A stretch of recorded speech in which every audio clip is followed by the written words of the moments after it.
Hi everyone, it's Wayne at Mansky. I'm going to do this video in two parts because it's kind of long. I've tried to read this script and I can't get the video down below 15 minutes.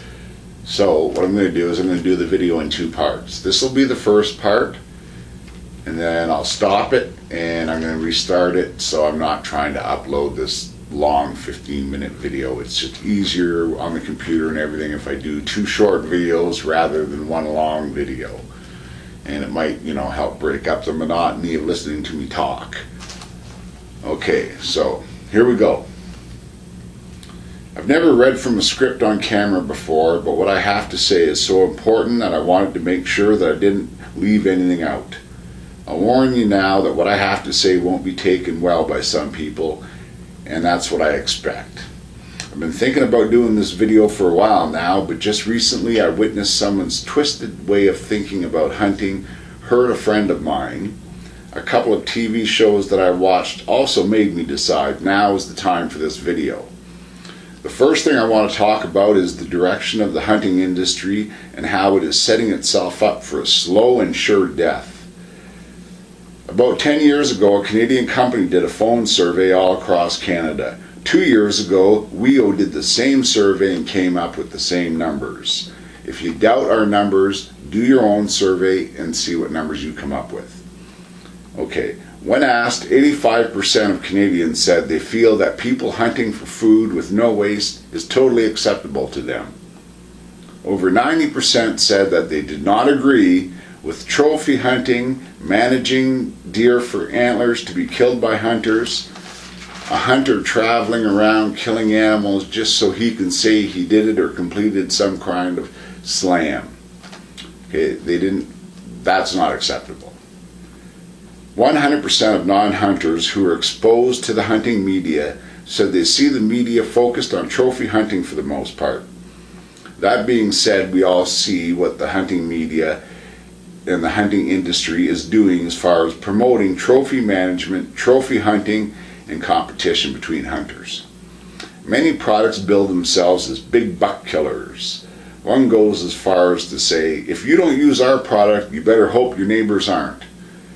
If statements like that don't challenge the brotherhood of hunters, I don't know what does.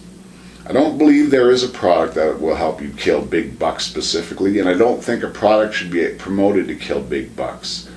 As you know, I make a cover scent, and I will never and have never promoted it as a big buck killer. I do promote it as something that will help you get close to all deer and wildlife, because this is what the sport is all about, all wildlife. Another way trophy hunting is hurting hunters in the industry is the disputes it causes between the participants, such as rival hunters, neighbors, landowners, and family members. I've heard of, seen, or been involved in such disputes, some minor but some very serious ones also. In one case in Canada, a family is in court fighting over the possession of their dead father's world record mule deer mount. I've also seen neighbors and friends become enemies over deer hunting. I've also heard of a case in the U.S. where one man shot and killed, I believe it was 5 other hunters over a deer stand.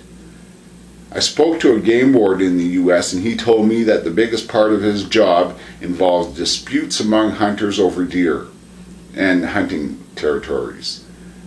The next thing I want to talk about is hunting shows. Many claim to be 100% real while flying around in private jets or traveling in huge tour buses. They hunt only the best areas, mostly managed ranches. They have sponsors that provide them with boatloads of support and equipment. These hosts really bother me when they say it's not all about the size of the rack, but about family, friends, and the great outdoors. I'll use this one unnamed hunting couple as an example. They host at least 2 TV hunting shows. They say it's all about family, their son, fellowship, and the great outdoors. However, I've watched her take her son hunting, and I've seen her shoot the biggest buck of her life. When she killed this big deer, she hyperventilated, cried, her body shook, and she thanked God and was excited as could be. When she took her son out for his first hunt and all other family hunt, she never showed even a tenth of the excitement as she did when she arrowed that big deer. This couple and other hosts have show openings that highlight exciting hunting moments and animal kills. They don't put in highlights of other show aspects such as family, enjoying the outdoors, the fellowship. For the most part, it's all about showing, hunting action. What do videos use to advertise? They use how many kills are on the video and how many deer and how big they are. I have to ask myself where some of these show hosts come from and how did they get a TV show? As far as I'm concerned, many didn't earn the privilege of giving me advice on deer hunting.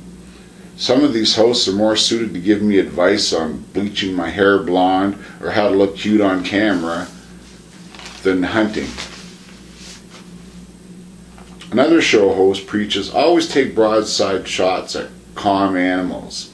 I watched him on a bow hunt, and the biggest buck of his life comes down the trail. He grunts to get the deer to stop, and when he does, the deer turns to face him. He shoots the deer right into the base of the buck's neck, right where his chest is. When it aired, they cut out the arrow impact, but I did see the uncut video where he puts the arrow in the deer's neck. So, does this mean it's okay to put your values aside for a deer of a lifetime? Didn't this creature deserve better than to be neck sniped? Watch show hosts and see when they are most happy. Listen to their words and watch their actions. I challenge you to watch a video of me and a big buck that I've killed and compare that to a video of me on a hunt with my son, or a video of me simply interacting with deer. You'll see that the happiest moments are when I'm with my son or interacting with deer, not killing big bucks, even though I can. I don't think it's right for anyone to simply criticize without offering a possible solution.